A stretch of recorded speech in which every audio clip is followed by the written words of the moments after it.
My name is Layla.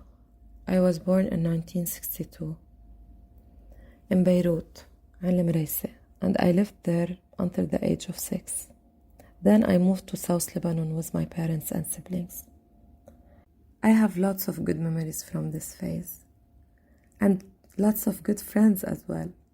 And they are from all sects, Sunnis, Durzis, Christians.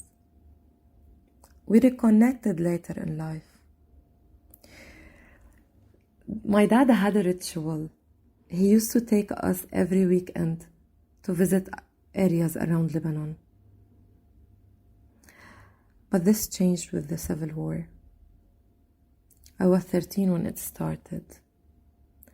And we directly knew because many of our relatives started coming from other areas, from Beirut especially, برج حمود, فرن الشباك, عن المريسة, عن رمانة.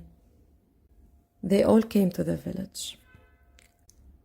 And they brought with them their neighbors.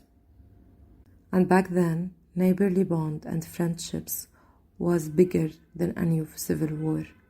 Those neighbors were from different sects. Some of them were Druze, some were Armenian. And they lived together in the idea of كلنا إخوة. We are all siblings. Before the war, I was interested in my school and drawing. I used to go to the nature with my friend to draw. But with the Civil War, and then with the Israeli invasion to the south, this became impossible. There is many similarities in those two wars, and it's mostly people from parties following their interest and looking for their benefits. And however I try to forget this phase, there is still many memories from it in my mind. We know about the war as well from stories we hear. A house is burned here. This is a funeral. This is another funeral. Today, every time I go to the cemetery, I see a name accidentally, and I remember, oh, this is a person who died in the Civil War. This is a person who died in the Israeli invasion. I was 16 when this happened. I still remember where the Israeli put their troops in my village. Every time I look at this hill facing my house, I see those troops. I see them going down. And I still see people who I know were working with the Israeli back then.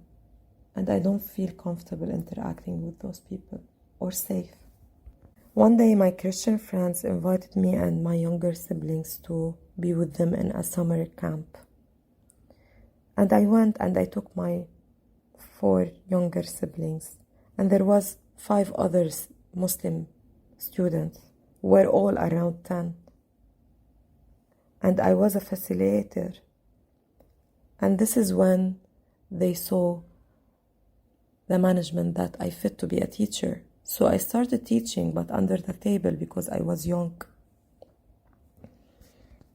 Few months later, a place near the school, it's a statue of Virgin Mary. It became an Israeli base. And until today, every time I pass by, I feel this unsettlement inside of me. I left the school and decided to work in my village.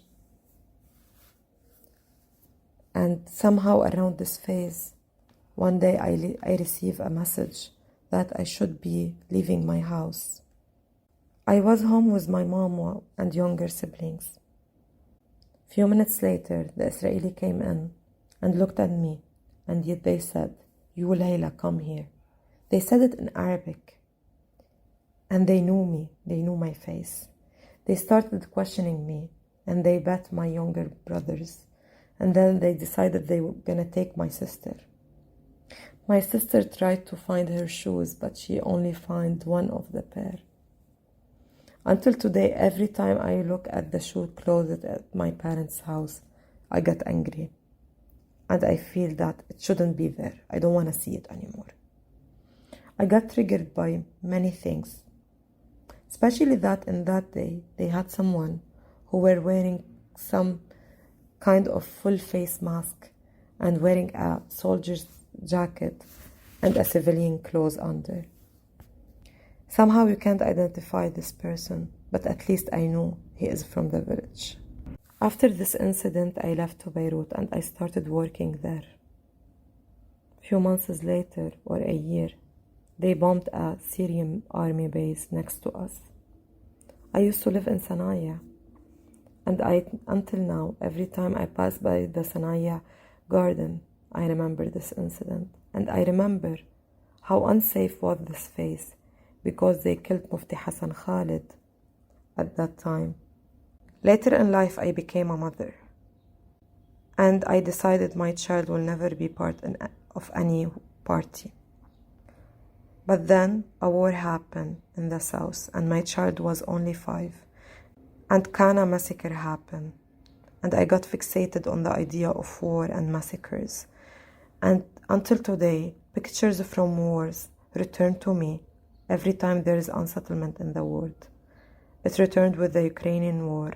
It returned with the Iraqi war. And it's returning today with Gaza and Lebanon war.